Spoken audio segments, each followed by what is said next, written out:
Это зооцентр в поселке Мирный. Единственный в Казани, который отлавливает, стерилизует, вакцинирует, содержит и возвращает бездомных животных в среду обитания. Сейчас в приюте 500 собак. В этом году центр модернизирует. Скоро он будет вмещать уже до 2000 псов. Условия содержания бездомных собак на месте увидели депутаты Госсовета. Опыт вообще изучения у нас очень большой, обширный.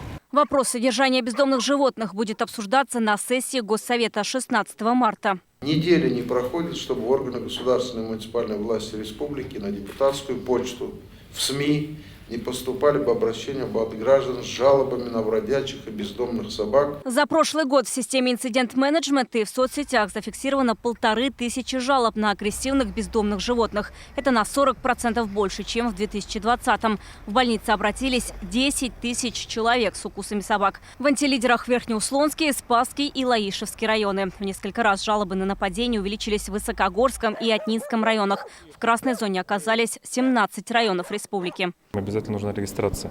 Но, к сожалению, вопрос о регистрации пока на федеральном уровне не стоит.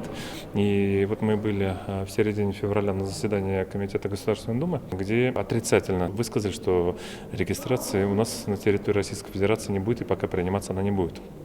Это, в принципе, она нужна, и это один из пунктов для решения проблем. На заседании предложили рассмотреть опыт Бурятии, где введена обязательная регистрация домашних щенков с 3 месяцев. Считаем необходимым введение обязательной процедуры идентификации и регистрации мелких животных. На сегодняшний день идентификация мелких домашних животных носит уведомительный характер.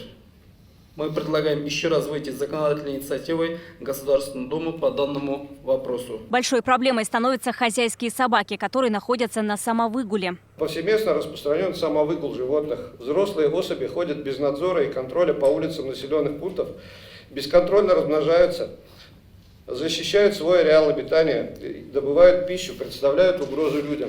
В начале прошлого года на детей в Васиново и на озеро Лебяжье в Казани животных вели в атаку хозяйские самовыгульные псы. В июне прошлого года парламент республики уже направлял в Госдуму России свои предложения. Это обязательная регистрация животных, запрет выгула без намордника и недопустимость возврата отловленных собак в среду обитания.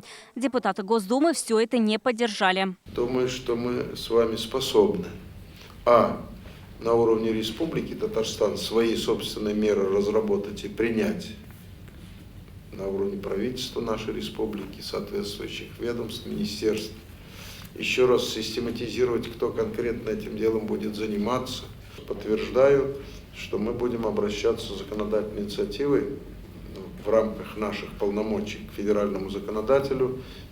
И там тоже, навели порядок в действующем законе. Для бездомных животных в республике работают 17 частных и 2 муниципальных приюта. В них содержится порядка 3500 животных. Сейчас по поручению Рустама Миниханова приюты строятся в Нижнекамске, Альметьевске и Челнах. Вероника Гайнудинова, Адель Мендубаев, ТНВ, Казань. Закажи рекламу на ТНВ. Телефон в Казани 5 705 100.